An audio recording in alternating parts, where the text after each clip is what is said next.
and private imprisonment of immigration detainees and their enforced removal from the country.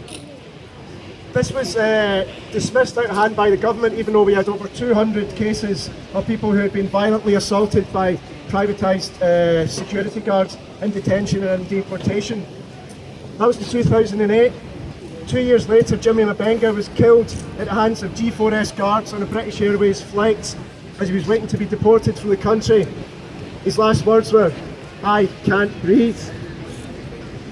This has not changed, this has not got any better, it's only getting worse for people who are incarcerated at the hands of privatised companies, whether it's because they're immigration detainees or because they've committed some crime in this country. And we have to stand in solidarity with those people, and there's many ways that we can do that. And one is to try and raise awareness of what goes on behind the curtain of corporate confidentiality.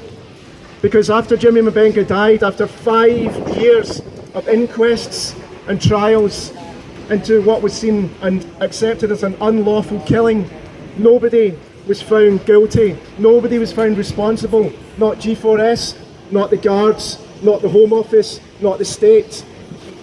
And every time we try to find out why these things are going on, what actually happens behind this corporate this corporate confidentiality, we're told no, for the benefit of the companies, we can't find out anymore. And that is the difference between prisons and detention centres that are run for profit and those that are run by the state.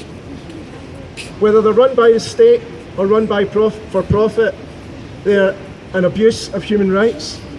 But we can't raise awareness of those human rights when every time we ask questions, for example, about what exactly are the G4S guards allowed to do to restrain somebody. We're told they have a manual that says what they can and can't do, but you're not allowed to see it, and neither is the person who's been restrained. This week I've spoken to two young men, the families of two young men who had their arms broken as they were being deported from this country. One from Iraq, one from Afghanistan.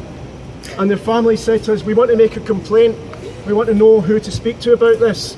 And I told them what they can do, who they can complain to, why they should complain. But you know what, I don't think they're going to, because they know that nothing will happen. They know that this is just business as usual. And I think it's our duty to stand in solidarity with people like that, to disrupt business as usual in any way that we can. So let's disrupt. Thanks.